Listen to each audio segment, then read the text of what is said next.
As the title is suggesting, Roblox horror is still pretty weird. Been a couple weeks or whatever since my last video about this topic. But I'm still playing Roblox and of course Roblox horror in my spare time, so I'm going to be yapping about some more today. This video is going to be a mix of games that I have some experience playing before, and a few that have never touched my life. So, rather interesting mix for me today.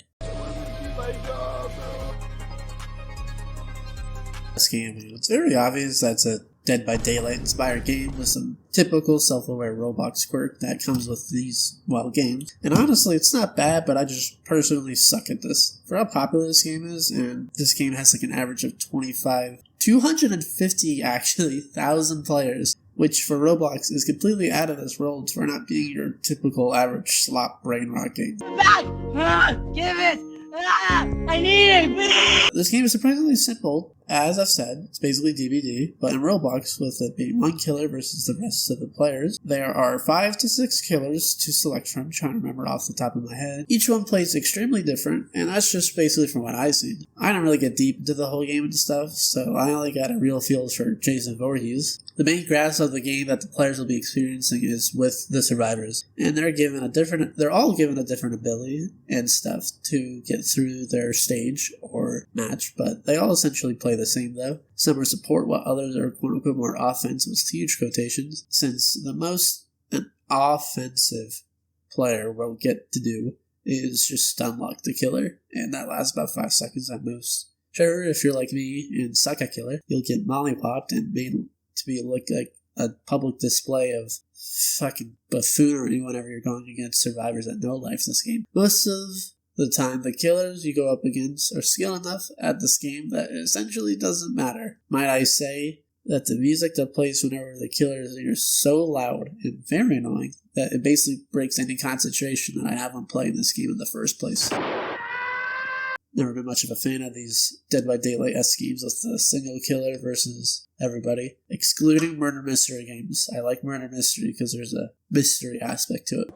Obama, you realize we both die if you shoot an innocent, right? Obama, you are on God one of the worst murder victims. It's fun with friends, but on your own it's boring and really bleh, especially when you die. I can totally see the appeal of this game, especially for those that are within the Undertale and Friday Night Funkin' fan base. No shade there, but this definitely seems like their kind of game. Mr. Krabs, start digging in your butt twig. The Mimic is utter garbage, and I'm more pissed that I was playing this than the Midnight games, to be honest. I am clarifying that I have only played the first 2 chapters of Act 1, like with the smiling Japanese lady, because this game is just another horror experience. The game purposely takes its time so it could have those premium payouts. Unlike the Midnight games, there is some actual effort as well as creativity within here. However, it does purposely drag and make everything take so long. It's not as bad as the Midnight games, where it just has you repeating the exact same task over and over again with microtransactions everywhere. The gameplay here is really simple. It's like basically objective based, where you have to get to point A to point B with some interesting set design, but holy, you just walk and walk and walk and walk a lot in this game. And like every second room is another fucking maze. The design of the monsters are fine, but for how still and lifeless they are, it's clear that certain people on this game didn't get the memo and just half-assed it. It looks visually appealing from like screenshots and still images, but when you actually play it, it's not fun. It's extremely boring, and I actually found myself dozing off a good chunk of the time. The first chapter opens with the player in front of a school, having to enter it, but the front door is locked, so naturally, okay, gotta find another entrance. Which is fine. I'd probably be a little confused if the front door was open in the middle of midnight, but you need to walk all the way around the building to get to the back door, which again, is fine. Just to walk in and have to walk back out through another door to the entire pool area, and then walk around the entire pool area, then backtrack, with no shortcuts by the way. Just walk across the gymnasium, and then you use the key that you get from the pool area. Do you get the idea at this point? It just drags. That is only the first 10 minutes of Chapter 1. The very first experience of this game is just a walking simulator. Want to know how I figured there were no shortcuts? Not any cleverly designed pieces of debris or anything, just an invisible wall. The pure laziest form of map design I could actually think of. I actually take back any and all compliments I gave the design for the environment, because it is genuinely lazy when you actually spend more than 5 seconds looking at it. This game is just barely better than Midnight, though, from an objective standpoint, but it is a generally worse experience for me. It was extremely tedious and monotonous, especially with the checkpoints. I actually mean checkpoints this time. The game doesn't make you pay Robux when you die, but instead they punish you by having to walk all the way back because it doesn't believe in fucking, checkpoints. I don't like the Mimic. I'm sorry if the second act is better. I might end up covering it separately if I hear some actually good feedback on it, but I really do not understand what makes this game popular, that it keeps such a high amount of players. Nothing beats a Jet 2 holiday. I'm not gonna lie when I say that when I first played Pressure, I did not like it at all. It's probably because of how much of a Doors fan I was. I always thought of it as just doors but in water, and it never interests me, even just by looking at the gameplay. That didn't help. Starting off, there are already 2 enemies from Doors straight placed into Pressure, that being Rush and the weird blue eyeball amalgamation that forces you to stare at it. Sure, nobody can argue that they aren't exactly unique pieces in this game, but after playing it and grinding through 70 rooms, I can confidently say I was wrong. What did you say? It was very much inspired by Doors, there's no question about it. It's more of just straight up inspiration than just straight up lack of originality or plagiarism. This game is genuinely more chaotic and feels more alive than Doors, with how much people and the environment interact, and it's just moving and active, and it feels alive. Use the same word twice. My favorite part, which is I honestly like a lot more, is the counter version to the Rush sequence, in this version at least. Or in here, it's a sea monster while you're on a water glider. There's a lot more tense and genuinely fun to move around and try to escape the chunky fish behind you. Honestly, I think there's 3 main reasons as to why this segment is superior in my eyes, at least compared to Doors. Well, first, you have to go through tunnels with fans.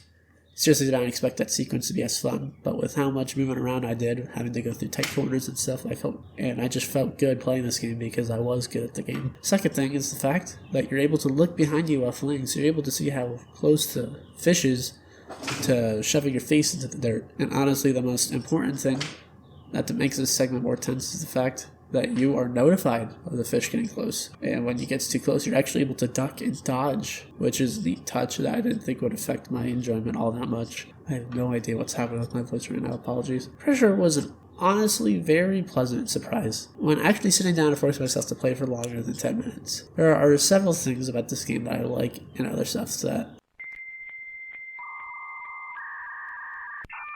I didn't really like as much.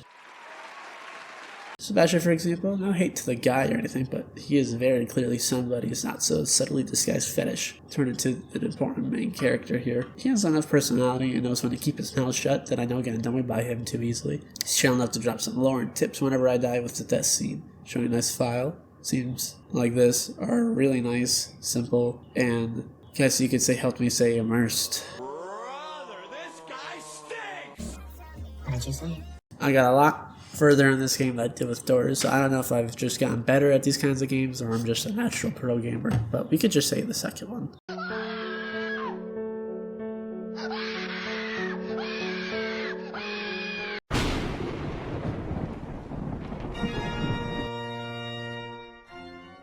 Oh my god, this game is absolutely atrocious. I played only 2 rounds of this game and it's by far the absolute worst experience I've had playing Roblox Horror. I will say this is even worse than Midnight Games considering how much I railed on that shit. One of the most laziest and uninspired games I've ever touched on Roblox. Maybe that's a little harsh, but the 2 rounds I played were genuinely so ass. I got lucky, game quotations on that, because I got to play as Spider as my first round and oh hell no. On my very first game, every single survivor glitched themselves into a fucking invincibility spot and I couldn't damage them. Eventually, yeah, fuck no. I easily left the game after that and rejoined. Jesus, why am my voice cracking? Rejoined into another round, which lasted longer than 2 minutes. The survivor gameplay is the most simple-minded and brain-dead version of Piggy, and goddamn, I'll straight up say my time was wasted. Everything was stuck within essentially 4 rooms with an outside bunker, and the average game can be completed in less than 5 minutes if you know what you're doing. Since I didn't know what I was doing, it took a bit longer, but I felt like I was playing with actual lobotomites. One girl really irked me. Fuck ass Lexi. just wasting time and not helping by sitting in a glitch spot. She had the balls to backtalk and get nasty with people even though she was doing nothing. The only dude that was actually helping me died, so that was awesome. He told me to get the bug spray, and I'm glad I got this bug spray because it only shoots out in a single cloud that stays in a singular spot instead of moving like an actual gas cloud. Yeah, fuck this game, amongst every other things, but I shoot the spray. Nice pre-fire, right? But it got left behind. Can I trash or whatever? I don't care because I'm not touching this game again. Dude, why am I voice cracking? Want to know what adds salt to the wound? This whole experience, there's only one singular map that was made for this game. In the 5 years it's been out, only one map has ever been made. Being such a clear and blatant rip-off of Piggy, this game seems to be doing everything possible to be the inferior version in every comparable way. I don't have a lot more to say about the topic for today's video. I'm honestly entertained to see the multitude and vast library of horror experiences on Roblox. I will say I was genuinely surprised by a lot of them. Not just by the ones I liked, but also by the ones I disliked. I'm still going to be playing more Roblox in my free time. It's too good to just drop, but that's probably going to be it for this video.